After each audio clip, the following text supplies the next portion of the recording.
मसीह में आप सबकी सलामती हो। मैं डॉक्टर नवाज़ इकबाल पेशावर से एक मरतबा फिर आपकी खिदमत में अपने YouTube channel glory to God की वसातत से मुखातिब हूँ। मेरे अज़ीज़ बहनों भाई, उम्मीद है कि आप सब खैरियत से होंगे और मसीह में शादमान होंगे और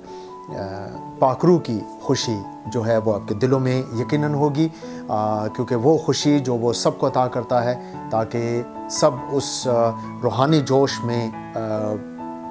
बढ़ते चले जाएं और खुदा के कलाम में उसकी कुदरत में तरक्की करते चले जाएं और उसके कद के अंदाज़े तक पहुँचे। मेरे अज़ीज़ बहन भाई, आज मैं बहुत ऐसा एक टॉपिक डिस्कस करने लगा हूं जिसको कि बहुत ज़्यादा अंडर बहस रहा है। पिछले कुछ दिनों से काफ़ी मेरे दोस्त अहबाब जो हैं वो कुछ लोग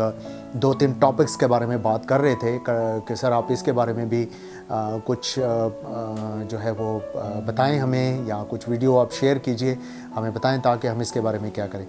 तो इस सिलसिले में एक मेरे अज़ीज़ हैं, उनका अज़ीज़ दोस्त हैं, बड़े भाइयों जैसे हैं, उनकी मोटिवेशन के साथ जो है वो मैं ये वीडियो मैं बना रहा हूँ और ये जो कुछ खुदा ने कलाम खुदावंदी मुझे अता किया मैं वो आपके साथ शेयर करने जा रहा हूँ।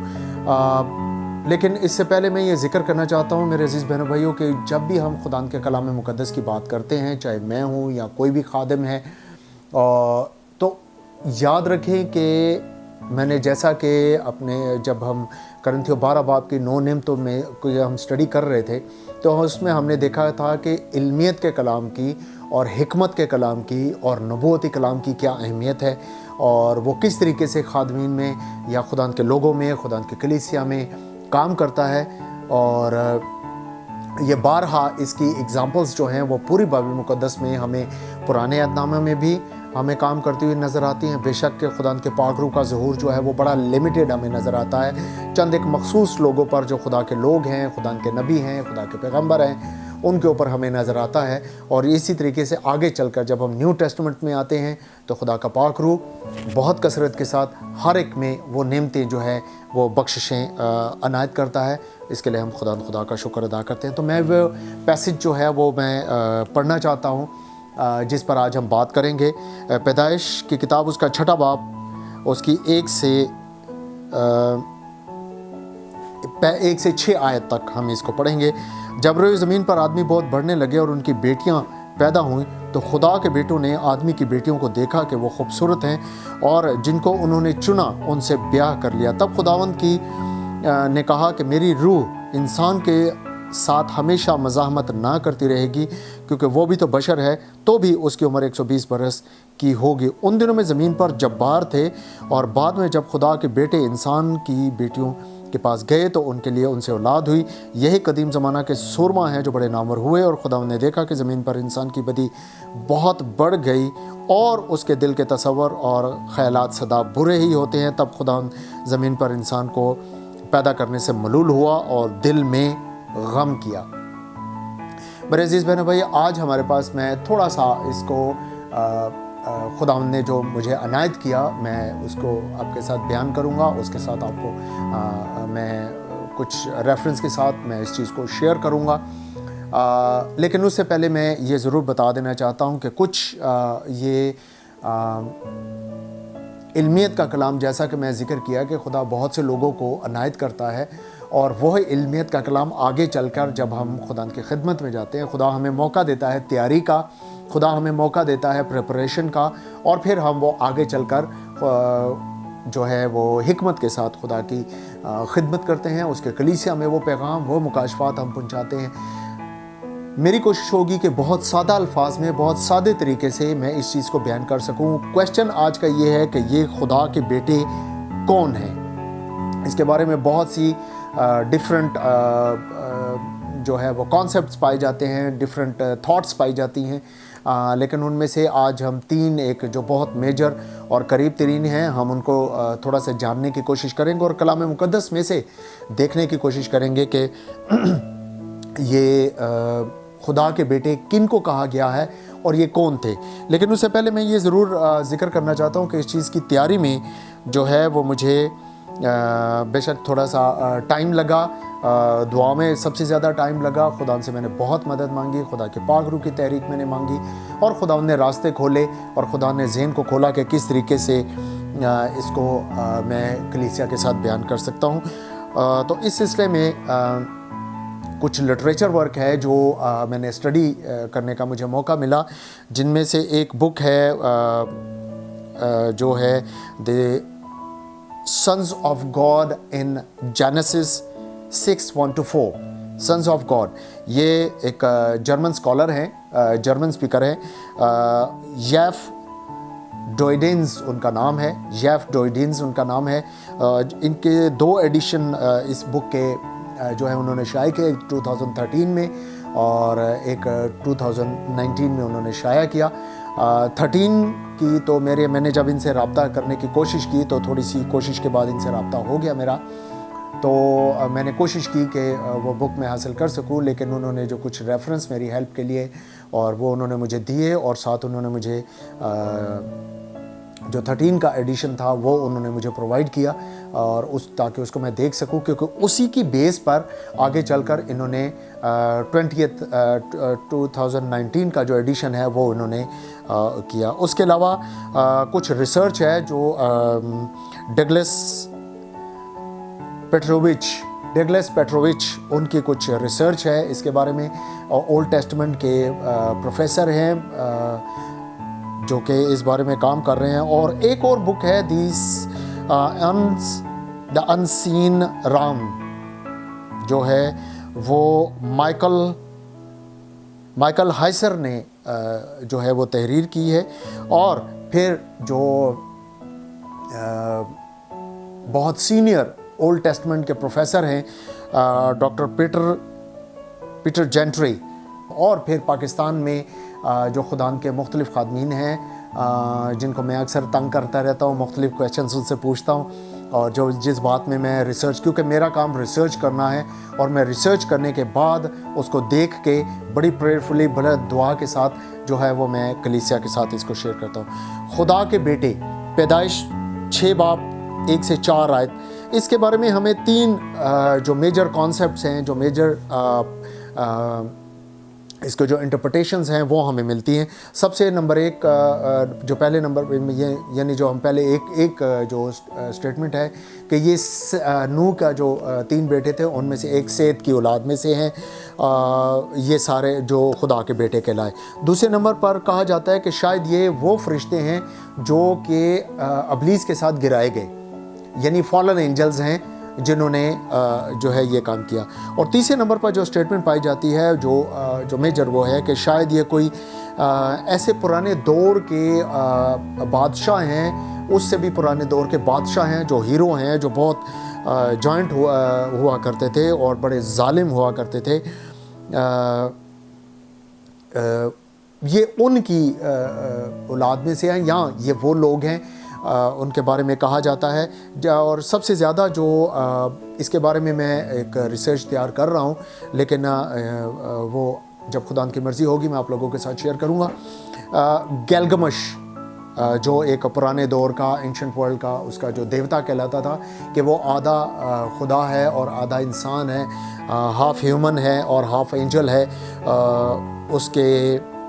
जो है उसके बारे में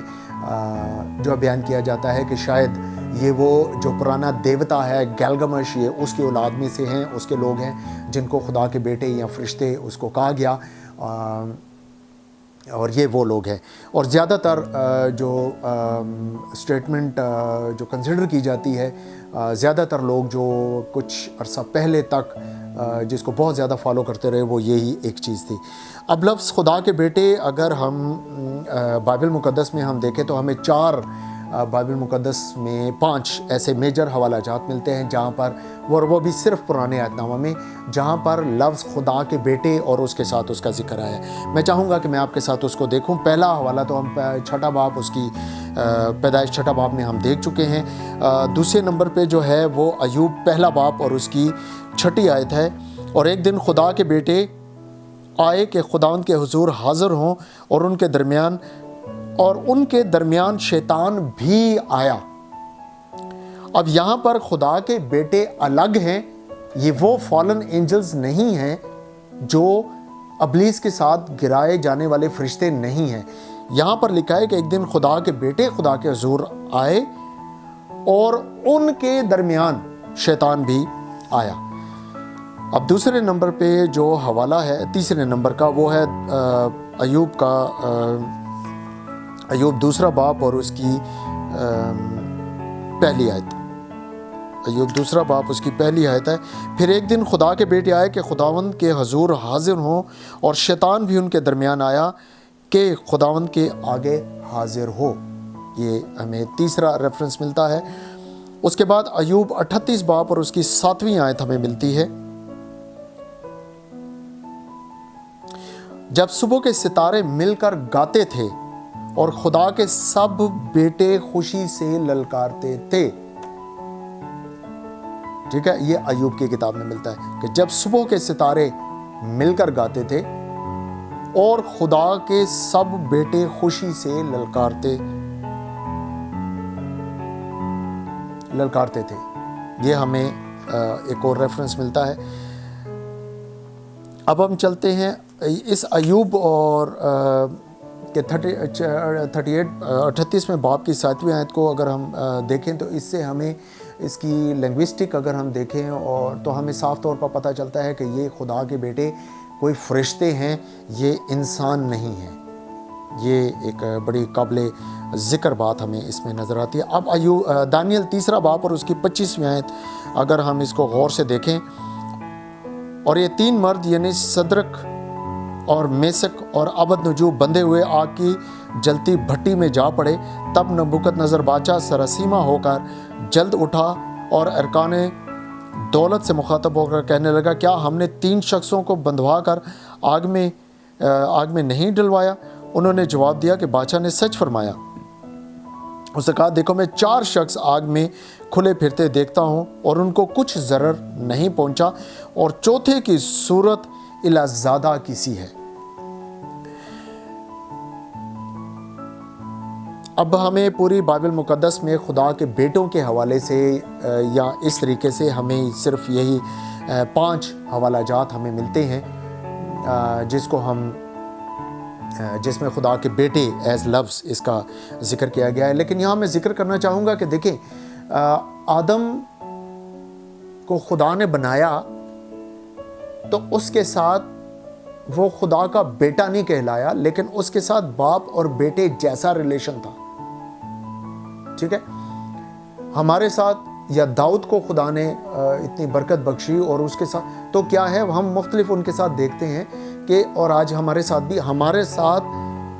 बाप और बेटे जैसा रिलेशन है।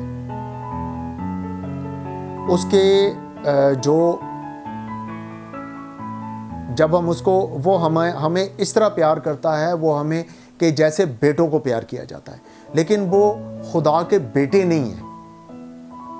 थोड़ा सा इस डिफरेंस को, थोड़ा सा बड़ा बारीक सा डिफरेंस है, इस चीज़ को ज़रा देखने की ज़रूरत है कि खुदा ने जो है वो रिलेशन रखा है, ताल्लुक़ रखा है बाप और बेटे जैसा। बेशक उसमें उसने कोई फ़र्क नहीं रखा, और खुदा ज़ाहिर है तफ़रका नहीं कर सकता, डिफरेंस नहीं रख सकता, लेकिन इसीलिए उसने हमारे लिए अपना अज़ली बेटा जो है खुदा यीशु मसीह की जो है वो उन्होंने कुर्बान कर दिया, और ताकि हम निजात पाएँ, हम शिफा पाएँ, और हमारा बाप के साथ वो रिलेशन, वो ताल्लुक़ जो बाप और बेटे का ताल्लुक़ है वो बहाल हो और हम खुदा के हजूर में उस तक पहुंच सके। अब थोड़ा सा इसको हम मज़ीद डीप उसमें जाने की देखने की कोशिश करेंगे। जब मैं ये सारे रेफरेंस मैं आपके साथ शेयर कर लूँगा तो फिर उसके बाद इसका जो फाइनल एक कंक्लूजन है वो मैं आपके साथ ज़रूर इसको डेफिनेटली मैं शेयर करूँगा। हम चलते हैं दूसरा पतरस उसका दूसरा बाब और उसकी 1 से 10वीं आयत तक। ये हम इसको देख सकते हैं, लेकिन ज़्यादा जो मेजर है वो मैं आपके साथ 4थी आयत इसकी शेयर करूंगा, लेकिन दूसरा बाब 1 से 10वीं आयत तक हम इसको ज़रूर देखेंगे। लेकिन मैं 4थी आयत के साथ शेयर करूंगा और वहाँ से आगे। क्योंकि जब खुदा ने गुनाह करने वाले फरिश्तों को ना छोड़ा बल्कि जहन्नम में भेजकर तारीख गारों में डाल दिया ताकि अदालत के दिन तक हिरासत में रहें। अब यहाँ पर एक बड़ा इस चीज़ को फ़र्क को देखने की ज़रूरत है कि खुदा ने ये फरिश्ते, हमें नज़र आता है कि ये खुदा के बेटे जो कहाँ फरिश्ते हैं, इन्होंने गुनाह किया, ये ज़मीन पर आए, ये फॉलन एंजल्स नहीं है, ये वो एंजल्स नहीं है, ये वो फरिश्ते नहीं हैं जो के अबलीस के साथ, लूसीफर के साथ गिराए गए। ये कोई और फरिश्ते हैं, ठीक है, जिनको उस गुनाह के बाद जो है, ये करने के बाद, मैं जब कंक्लूजन दूंगा तो फिर काफ़ी क्लियर हो जाएगा कि उसके बाद इनको लिखा है कि बल्कि जहन्नम में भेजकर तारीख गारों में डाल दिया ताकि अदालत के दिन तक हिरासत में रहें। यानी वो कैद कर दिए गए हैं, वो बंद कर दिए गए हैं, जबकि अबलीस भी खुला है और उसके साथ जितने एंजल्स गिराए गए थे वो भी खुला है। और बाइबल मुक़द्दस में मुख्तलिफ टेक्स्ट से, उसके मुख्तलिफ इक़्तिबासात से हमें पता चलता है कि जैसा कि अय्यूब में भी हम देखते हैं की किताब में और भी, कि अबलीस जो है वो अभी भी उसके पास वो एक्सेस है कि वो खुदा के हजूर में जा सकता है, ठीक है। कि अब ये एक डिफरेंट एक टॉपिक है कि वो क्यों जाता है, किस नीयत से जाता है, उसका एक इज़हार हमें अय्यूब के कहानी से और अय्यूब की किताब से मिलता है कि खुदा किस तरीके से, शैतान किस तरीके से अय्यूब के बारे में खुदा को जो है वो चैलेंज करता है। इससे आगे हम देखेंगे, या मैं चौथी आयत से दोबारा शुरू करता हूँ, क्योंकि जब खुदा ने गुनाह करने वाले फरिश्तों को ना छोड़ा बल्कि जहन्नम में भेज कर तारीख गारों में डाल दिया ताकि अदालत के दिन तक हिरासत में रहें, और ना पहली दुनिया को छोड़ा बल्कि बेदीन दुनिया पर तूफान भेजकर रास्तबाजी के मनादी करने वाले नूह को और 7 आदमियों के बचा लिया, और सदोम और अमोरा के शहरों को खाके सियाह कर दिया और उन्हें हलाकत की सज़ा दी, और आइंदा ज़माने के बेदीनों के लिए जाए इबरत बना दिया, और रास्तबाज लूज को जो बेदीनों के नापाक चाल चलन से दक था रिहाई बख्शी। ठीक है, ये 8वीं आयत तक मैंने पढ़ा। अब ये रेफरेंस बहुत इंपॉर्टेंट है। यहाँ पर इस रेफरेंस में जो है वो हमें पता चलता है कि पतरस जो है वो पुराने एक 2 वाक़ियात का जो है वो जिक्र कर रहा है और बड़े तसलसल से जिक्र कर रहा है, और उन वाक़ियात को वो ब्रेक नहीं कर रहा। यहाँ पर हम देखते हैं कि एक होता है कि एक नई स्टोरी, जब आप एक जुमला तोड़ते हैं तो उसको ख़त्म करते हैं और फिर उसके बाद दूसरा जुमला शुरू करते हैं। अब जैसे मैं कहता हूँ कि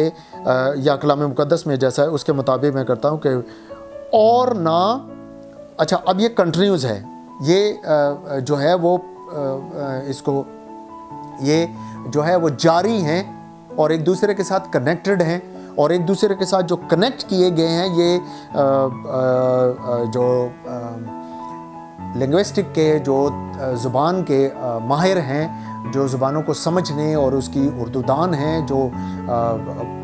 प्रोफेसर साहिबान हैं, जो इसके स्पेशलिस्ट हैं, वो इस लैंग्वेज को, इसको बड़े अच्छे तरीके से, मुझसे कई ज़्यादा बेहतर तरीके से इसको समझ सकते हैं कि जब आप वाक़ियात को और के साथ हैं फुल स्टॉप और फिर नया जुमला, तो फिर उसको वो बड़े अच्छे तरीके से समझ सकते हैं। अब आप फिर गौर से सुने, क्योंकि जब खुदा ने गुनाह करने वाले फरिश्तों को ना छोड़ा बल्कि जहन्नम में भेजकर तारीख गारों में डाल दिया ताकि अदालत के दिन तक हिरासत में रहें, और यानी और के साथ कंटिन्यू है ये काम किया, और ना पहली दुनिया को छोड़ा बल्कि बेदीन दुनिया पर तूफान भेजकर रास्तबाजी के मनादी करने वाले नूह को 7 जानों के बचा लिया, और सदोम और अमोरा के शहरों को खाके स्याह कर दिया और उन्हें हलाकत की सज़ा दी, और आइंदा ज़माना के बेदीनों के लिए जाए इबरत बना दिया, और रास्तबाज लूत को जो बेदीनों के नापाक चाल चलन से दक था रिहाई बख्शी। अब और के साथ या 2 ऐसे वाक़यात हमें मतलब जो इस रेफरेंस में पतरस हमारे साथ शेयर कर रहा है खुदा का इलाही कलाम और इलाही हिकमत के तवस्सुत से, वो ये है कि 2 वाक़यात हैं जिसका एक पॉजिटिव और एक नेगेटिव, एक पॉजिटिव और एक नेगेटिव व्यू जो है वो हमें मिल रहा है। अब खुदा या पतरस हमें बता रहा है कि लोगों ने जो बदकारी और जो बेदीनी और जो अननेचुरल गैर अखलाकी गैर कुदरती हरकत जो पैदाइश छठे बाब में हमें नज़र आती है कि खुदा के बेटों ने जो है वो आदमी की बेटियों को देखा, वो उन्होंने किया, और उस वक़्त इस किस्म का और इतना गुनाह और इतनी जो है वो गंदगी फैली अखलाकी तौर पर कि खुदा को उस वक्त के हिसाब से वो दुनिया तबाह करनी पड़ गई। और सेम जो उस वक़्त हमें गलाजत, जो गंदगी, जो बेदीनी और बदअखलाकी हमें वहाँ नज़र आती है, वही सेम टू सेम हमें सदूम और अमोरा और उसके इर्द गिर्द के शहरों में नज़र आती है, जिसकी वजह से खुदा ने वहाँ पर उन लोगों को बिल्कुल तबाह बर्बाद कर दिया। और ये दो वाक़यात जो हैं ये कंटिन्यूस एक दूसरे के साथ और के साथ जो है वो रिलेट किए जाते हैं। ठीक है, तो अब यहाँ पर तो हमें बहुत क्लियर साफ एक इशारा मिलता है कि ये जो खुदा के बेटे उस वक़्त थे जिनको कहा गया है ये कोई इंसान नहीं है या किसी ज़मीनी जो कहलाए जाने वाले देवता हैं उसकी औलाद नहीं है, ये कोई मतलब ये इंसान हैं ही नहीं, ये एक एंजेलिक जो है वो बीइंग है और फरिश्ते हम इनको कह सकते हैं जिन्होंने अपना मुकद्दस मकाम छोड़ दिया। ये वो एंजल या वो फरिश्ते नहीं हैं जो इब्लीस के साथ गिराए गए। इसी सिलसिले में एक और रेफरेंस है यहूदा का ख़त, जब अगर हम इसको बड़े गौर से देखें तो उसकी 6 और 7वीं आयत को अगर हम गौर से देखें, और जिन फरिश्तों ने, बड़ा गौर से देखने की ज़रूरत है, और जिन फरिश्तों ने अपनी हुकूमत को कायम ना रखा बल्कि अपने ख़ास मकाम को छोड़ दिया, उनको उसने दायमी कैद में तारीकी के अंदर रोज़े अजीम की अदालत तक रखा है। वो आज भी वो फरिश्ते जिन्होंने, यहाँ तो अब बहुत क्लियर हमें पता चल रहा है, बहुत क्लियर हमें पैदाइश 6 बाब के जो है वो खुदा के बेटों का एक लिंक हमें रेफरेंस नज़र आ रहा है जहाँ पर, और फिर डिटेल से आप उसको देख भी। और इसी तरह सदूम और अमूरा और उनके आसपास के शहर जो उनकी तरह हरामकारी में पड़ गए और गैर जिस्म की तरफ राग़िब हुए, हमेशा की आग की सजा में गिरफ्तार होकर जाए इबरत ठहरे। ठीक है, बहुत क्लियर यहाँ पर जो आगे मैंने बात की, जो आपको फरमाया, ये बिल्कुल यहूदा का ख़त जो है उसकी 6 और 7वीं आयत, आप इसको गौर से पढ़ें कि ये वो फरिश्ते हैं जिन्होंने अपना मुकद्दस मकाम, अब हमें जो एक सिंपल कंक्लूजन मिलता है वो ये है कि अब अगर हम पीछे पुराने अहदनामा को और उसको गौर से पढ़ें तो देखिए इब्लीस का जो उसने बगावत की, जो उसने गुनाह किया और जो फरिश्ते गान उसके साथ गिराए गए, वो दुनिया की क्रिएशन से, उसकी पैदाइश से पहले किए गए, वो उसके बाद। लेकिन ये बाद में हमें नज़र आता है, इन रेफरेंस से हमें पता चलता है कि ये ऐसे फरिश्ते हैं जिन्होंने बाद में अपना वो मकाम जो खुदा के हुजूर में उनका था, उन्होंने उसको छोड़ दिया, वहाँ उससे वो खुदा के बेटे कहलाते थे, उन्होंने वो मकान छोड़ दिया और वो ज़मीन पर आए, और ज़मीन पर आकर उन्होंने गैर उस जिस्म की तरफ जो है, जैसा कलाम मुक़द्दस में लिखा है कि राग़िब हुए, और उन्होंने पैदाइश जो फिर हम दोबारा जाते हैं 6 बाब पे कि और उन्होंने आदमियों की बेटियों को देखा और वो खूबसूरत हैं जिनको उन्होंने चुना, उनसे ब्याह कर लिया। तब खुदा ने कहा कि मेरी रूह इंसान को साथ हमेशा मज़ाहमत ना करती रहेगी क्योंकि वो भी तो बशर है। तो भी उसकी उम्र 120। उन दिनों में ज़मीन पर जब्बार थे, और बाद में जब खुदा के बेटे इंसान की बेटियों के पास गए तो उनके लिए उनसे औलाद हुई। ठीक है, और खुदा ने देखा कि ज़मीन पर इंसान की बदी बहुत बढ़ गई, इसके दिल के तसव्वुरात और ख्याल सदा बुरे होते। तब खुदावन ज़मीन पर इंसान को पैदा करने से मलूल हुआ और दिल में गम किया। ये वो फरिश्ते हैं जो बाद में जिन्होंने अपना मुकाम छोड़ा और वो ज़मीन पर आए, और उन्होंने जो है जो इंसानी ख़वातीन हैं उनकी तरफ उन्होंने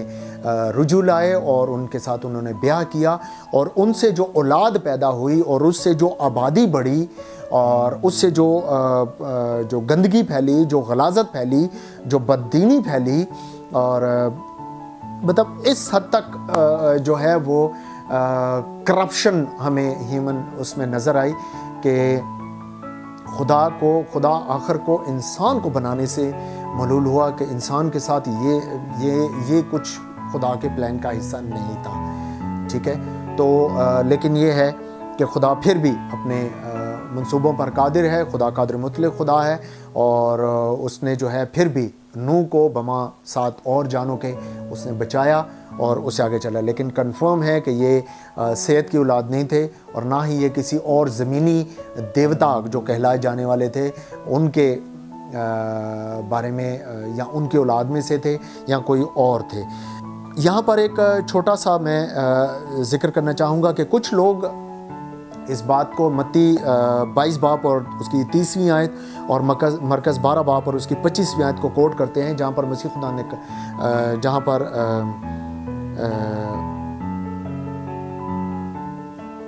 मेरा ख्याल है कि मैं इसको पढ़ दूँ तो ज़्यादा जो है वो बेहतर होगा कि मत्ती 22 बाब और उसकी 30वीं आयत जो है, लोग जो हैं वो ये कहते हैं कि खुदावंद ने यीशु ने जवाब में उनसे कहा कि तुम गुमराह हो इसलिए कि ना किताब मुक़द्दस को जानते हो ना खुदा की कुदरत को। क़यामत में ब्याह शादी ना होगी बल्कि लोग आसमान पर फरिश्तों की मानद होंगे, और यही मरकज़ की आयत में भी मरकूम है। तो कुछ लोग इस चीज़ को इस तरह इंटरप्रेट करते हैं कि भाई खुदा ने कहा था कि फरिश्ते जो हैं वो आसमान पर जो है वो शादी ब्याह नहीं होगी, तो ये फरिश्ते कैसे ऐसा कर सकते हैं। तो यहाँ पर ये थोड़ा सा नहीं बल्कि बहुत बड़ा डिफरेंस है। यहाँ पर इस जो अंदाज़े बयान को आप देखिए और जो बात कही जा रही है उसको हमें बड़े गौर से तवज्जो करके हमें देखने की ज़रूरत होती है कि वो ये है कि ये आसमान पर खुदा फरिश्तों की मानद हो गए, ये रेज़रेक्शन के बाद की बात है। ये जो मसीह खुदा की दूसरी आमद है, जब हम